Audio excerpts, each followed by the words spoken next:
신약성경 209페이지에 있습니다. 사도행전 13장 2절과 3절 말씀 제가 봉독해 드립니다. 주를 섬겨 금식할 때에 성령이 이르시되 내가 불러 시키는 일을 위하여 바나바와 사울을 따로 세우라 하시니 이에 금식하며 기도하고 두 사람에게 안수하여 보내니라. 아멘.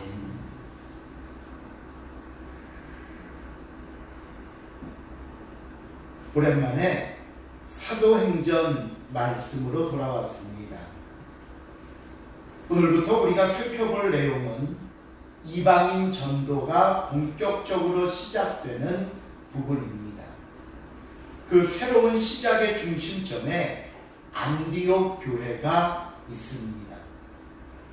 지난번에 살펴보았던 것처럼 당시 로마의 3대 도시라고 불리었던 도시는 로마, 알렉산드리아, 안디옥이었고요. 안디옥은 그 중에 하나였습니다. 예루살렘과는 비교도 할 수 없을 정도로 정치, 경제, 사회, 문화 등에 있어서 국제적인 도시로 자리 잡고 있었습니다. 그러니 안디옥에 교회를 세우고 이것을 중심으로 땅끝까지 복음이 뻗어가게 하는 것은 어쩌면 당연한 모습이라 할 수 있습니다.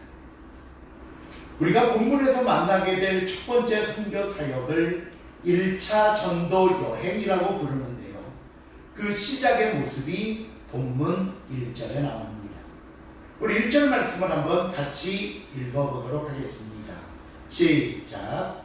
안디옥교회에 선지자들과 교사들이 있으니 곧 바나바와 니게르라는 시몬과 구레네 사람 유교와 분봉왕 헤롯의 동생 요나엘과 이 사울이라. 여기 보시면 당시 안디옥 교회에 있었던 5명의 예비 선교사들의 이름이 나옵니다. 제일 앞에 바나바가 나오고요. 그 다음은 니게르라 하는 시므온이 나오는데 이 시므온에 대해서 잠시 살펴보면 이 니게르라는 이름은 라틴어로서 얼굴빛이 검다라는 뜻입니다. 그러다 보니까 학자들은 그가 혹시 아프리카인의 후예가 아니었겠는가 말하기도 하고요.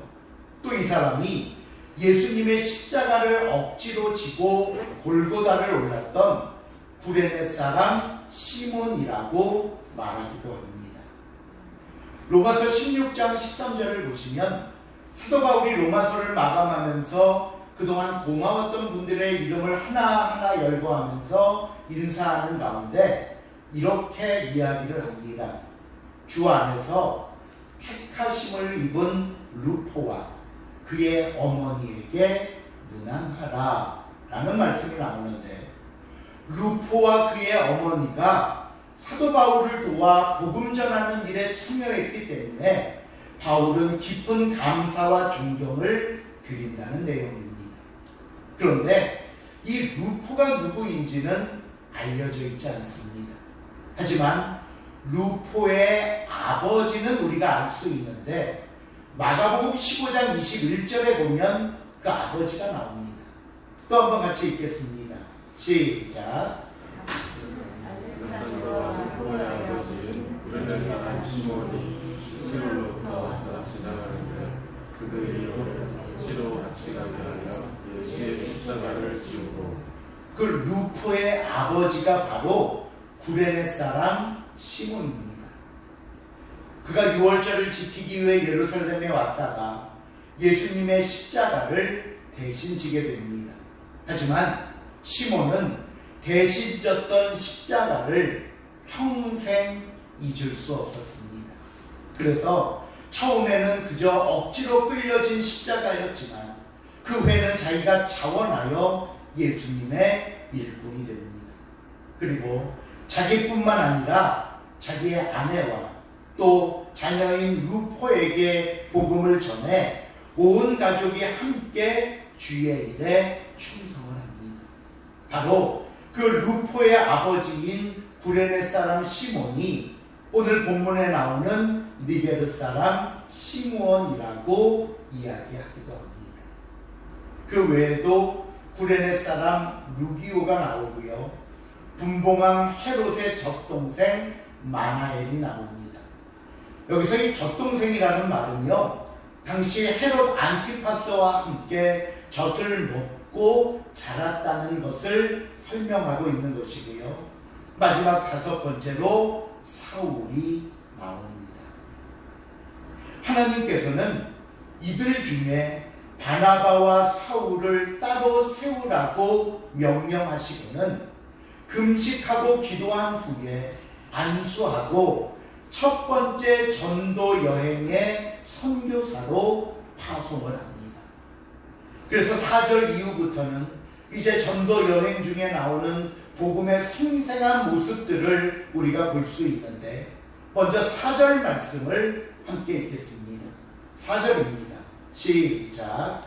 두 사람이 성령의 보내심을 받아 실루기아에 내려가 거기서 배 타고 구브로에 가서. 우리 지도를 한번 볼까요? 여기가 이제 예루살렘이고 여기가 사해고 여기가 갈릴리 호수고, 우리가 지금 보고 있는 안디옥은 요 위에 있습니다.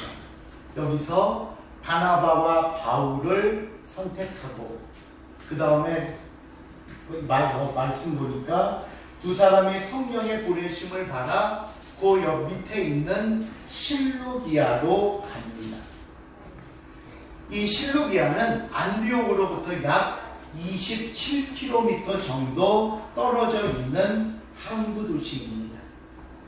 이 실루기아에서 배를 타고 이 구브로 섬으로 향하는데, 구브로 섬 동부 해안에 있는 살라미에 도착해서 이곳 회당에 들어가 복음을 전함으로써 본격적인 선교 사역이 시작되는 것입니다. 우리는 이 전도 여행의 여정을 시작하면서 가장 먼저 깨달아야 할 교훈이 있습니다. 그것은요, 하나님의 말씀은 반드시 성취됩니다. 처음 오순절 성령이 임할 때부터 하나님의 목표는 땅끝까지 복음이 전파되는 것이었습니다. 그러나 오늘 이 자리에 오기까지 수많은 일들이 있었습니다.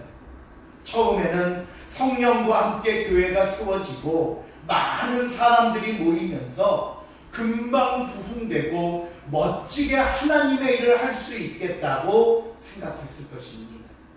하지만 전혀 생각지도 못한 일들이 여기저기서 터지기 시작합니다.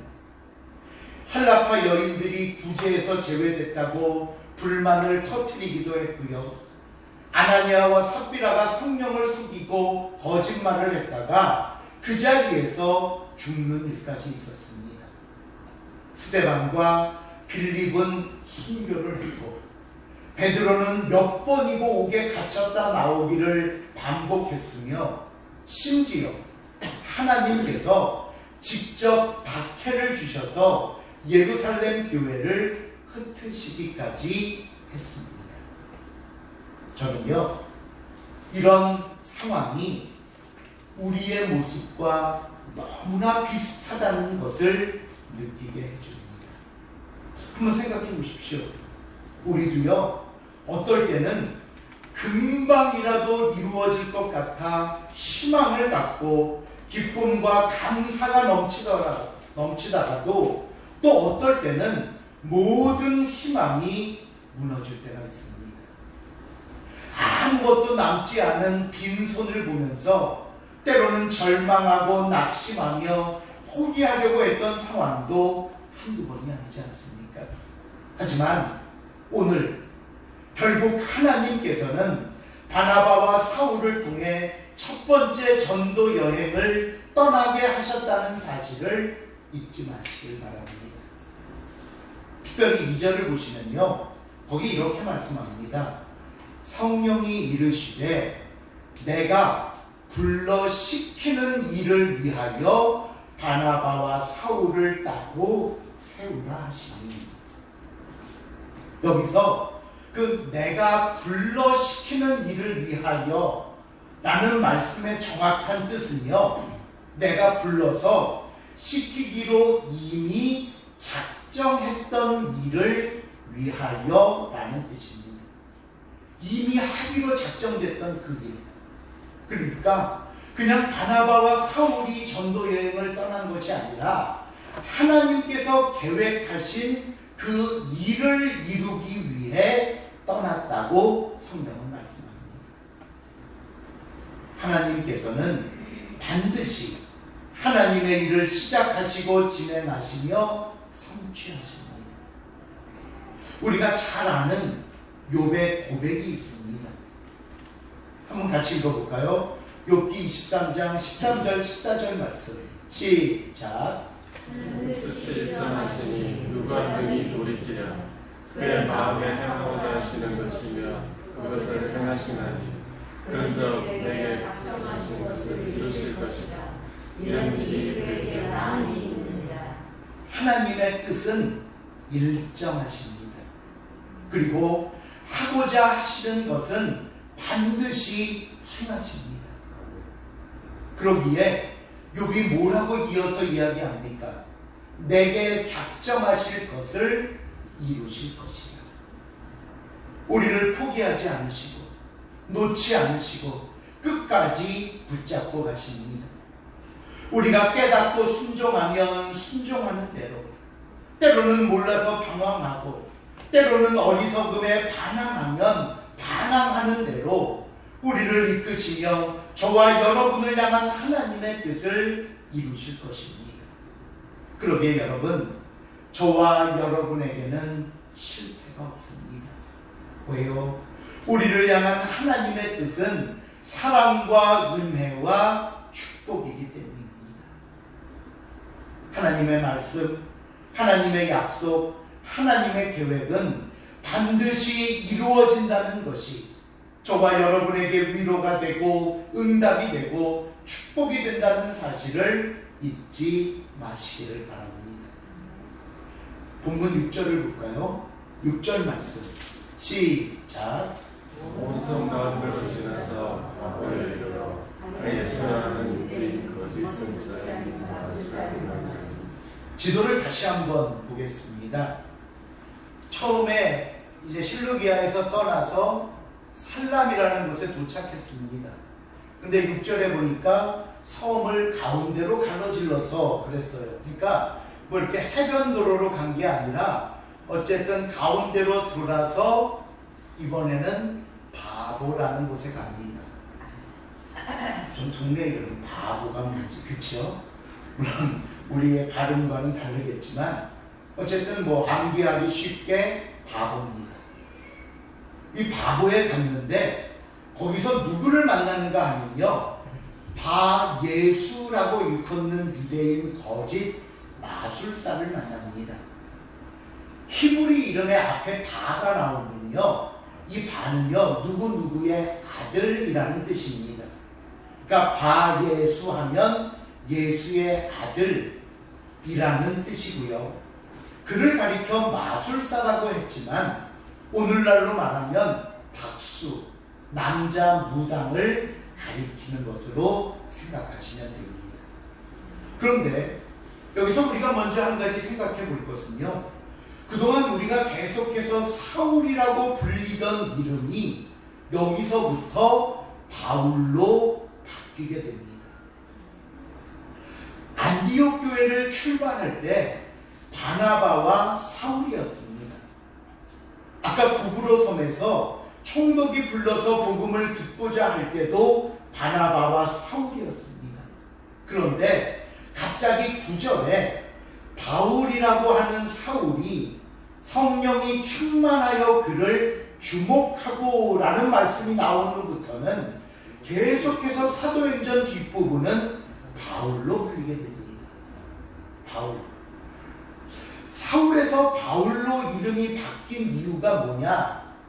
저는 어려서부터 여기에 대한 많은 이유와 설명을 들었습니다. 그 중에 가장 많이 들었던 설명이 뭐냐면요, 사울이라는 이름의 뜻은 큰 자라는 뜻이고 바울이라는 이름의 뜻은 작은 자라는 뜻인데, 이 사울이 예수님을 믿고 나는 이제 앞으로 겸손히 예수님을 따르겠다는 의미에서 큰 자라는 의미의 사울에서 작은 자라는 의미인 바울로 바꿨다는 겁니다. 그 얘기를 들을 때는 얼마나 은혜롭든지, 겸손하면 이름도 바꾸는구나. 근데요, 사울이라는 이름의 뜻은 큰 자라는 뜻이 아니라 간구한 자라는 뜻입니다. 기도한 자. 그런데 왜 그럼 사울 그러면 우리가 큰 자라고 생각했느냐? 이스라엘 초대왕 이름이 똑같습니다. 사울입니다. 그런데 성경에 보면 이 사울의 용모를 설명하면서 사울이 얼마나 키가 컸든지 다른 백성들보다 어깨 위만큼 더 컸다라는 내용이 성경에 나옵니다. 그러다 보니까 그걸 가지고 사람들이 그 설명에서 착각과 은혜를 덧붙인 결과가 큰 자였다가 작은 자라는 겁니다. 그러니까 그런 뜻은 아닙니다.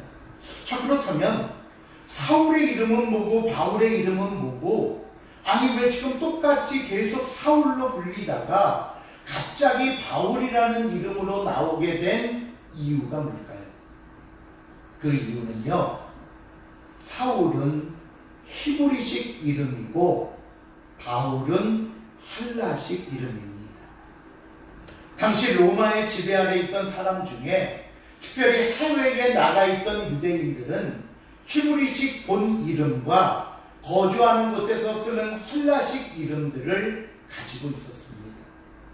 왜 우리나라 사람들도 우리 이름 갖고 있다가 뭐 해외에 나가면 이름 앞에 뭐 영어를 하나 덧붙이듯이 바울은요, 이방권인 길리기아 지방 다소에서 태어나 로마의 시민권을 가지고 있는 사람입니다.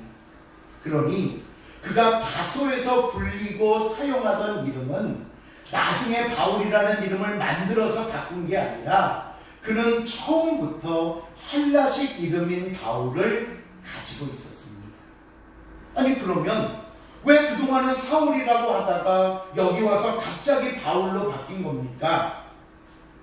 우리가 사도행전을 보면요, 사울이라는 이름을 처음 접하게 된 것은 스데반이 순교할 때입니다.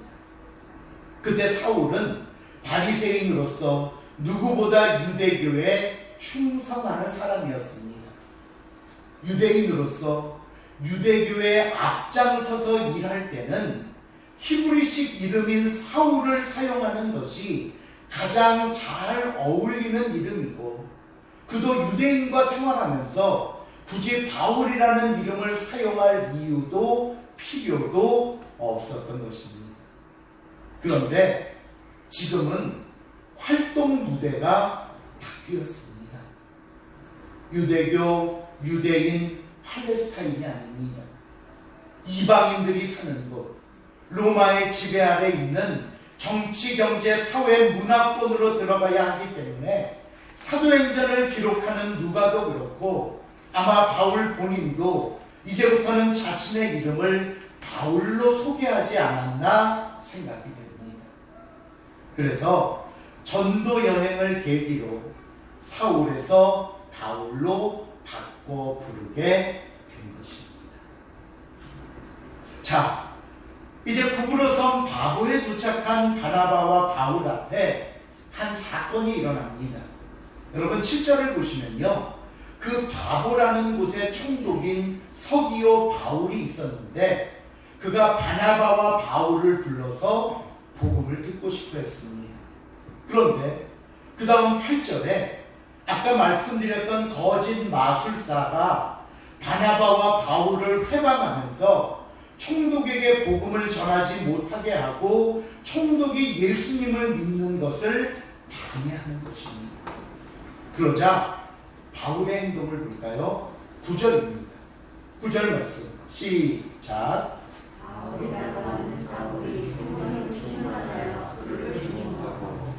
바울이 그 회방하는 것을 보면서 성령이 충만하여 거짓 마술사를 주목합니다. 그리고 10절입니다. 시작. 이르되 모든 거짓과 악행이 가득한 자여 마귀의 자식이요 모든 의의 원수여 주의 바른 길을 굳게 하기를 그치지 아니하니 바울은 그를 향해 이렇게 말합니다.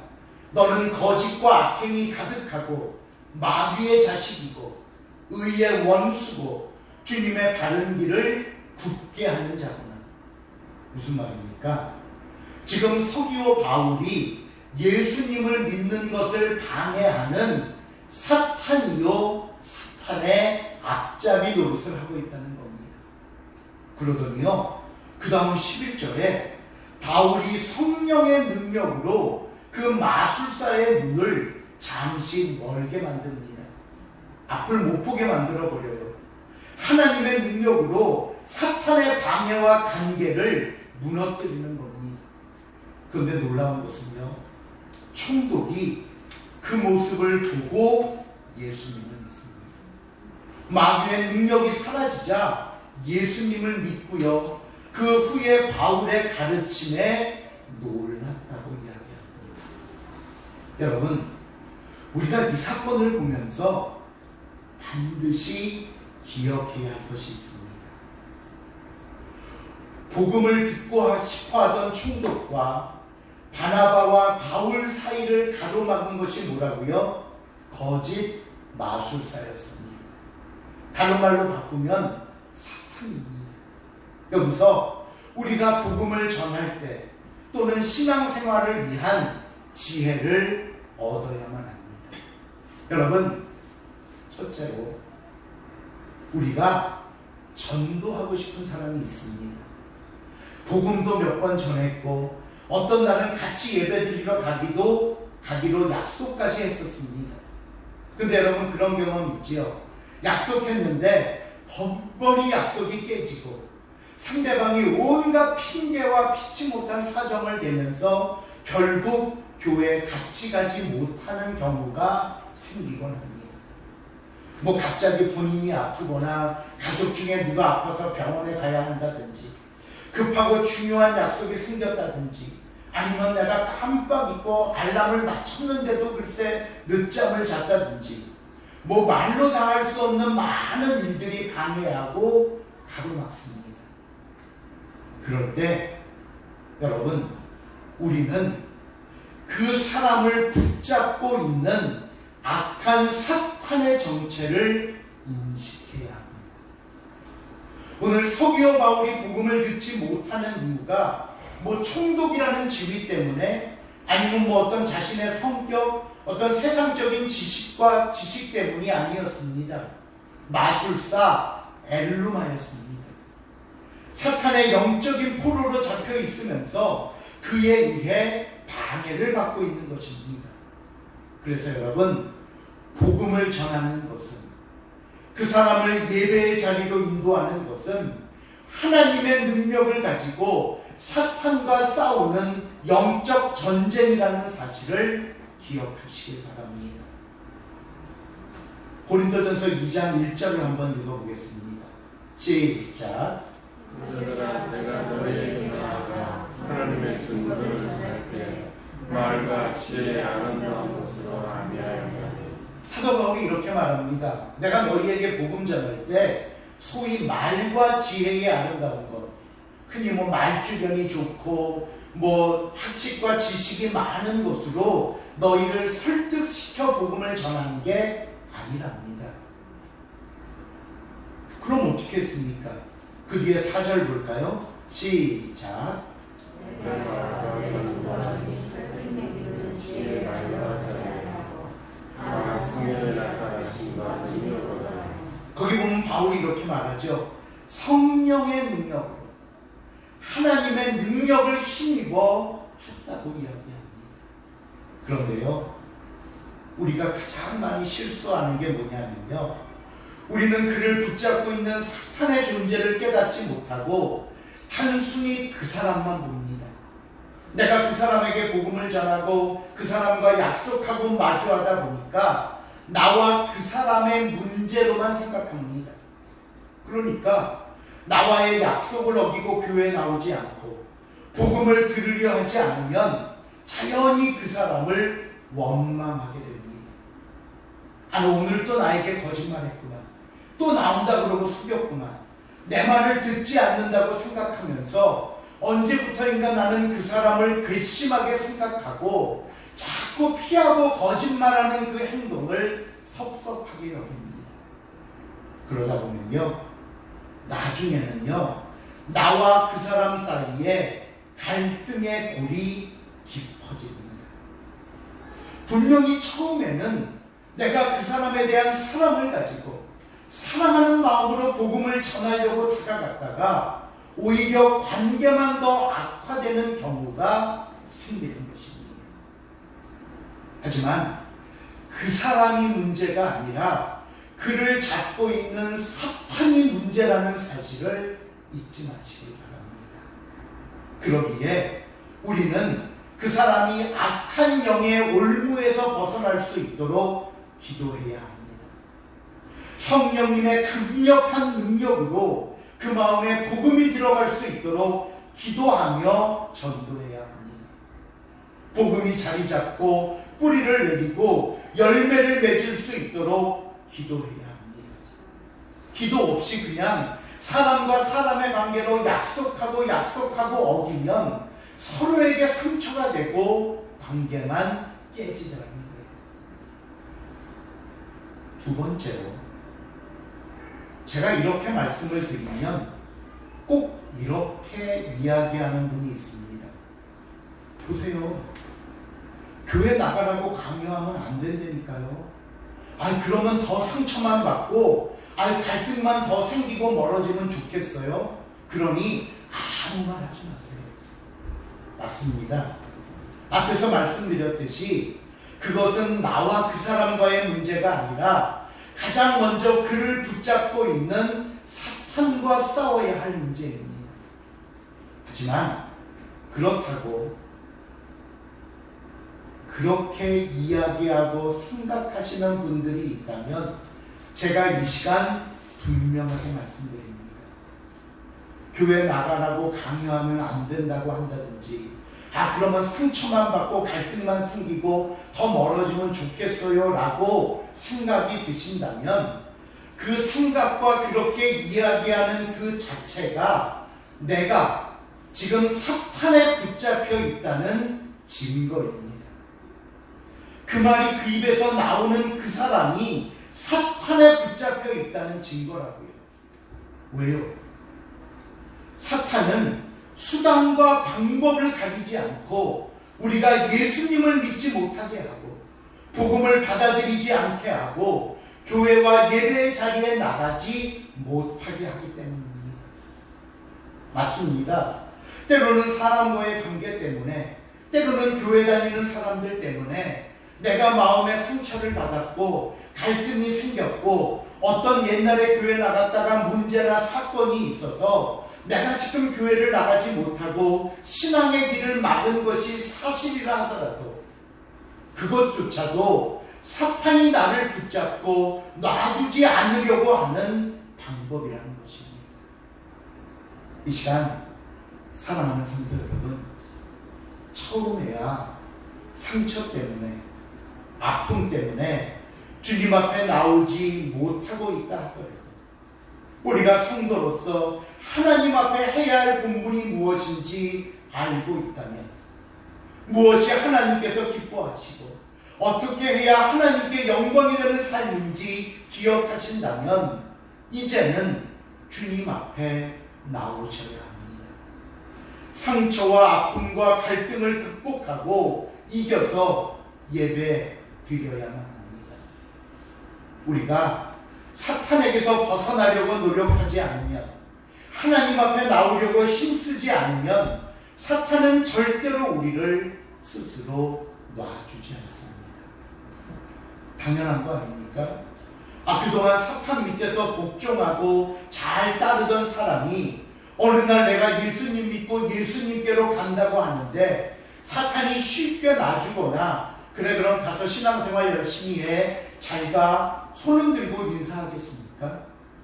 어떻게 해서든지 못 가게 막을 것이 당연합니다.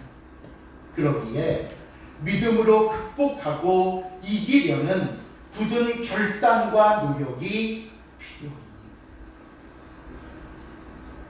셋째로, 저와 여러분이 아무리 예수님을 오래 믿었고 좋은 믿음을 가지고 있다 할지라도 사탄의 유혹에 넘어갈 수 있습니다.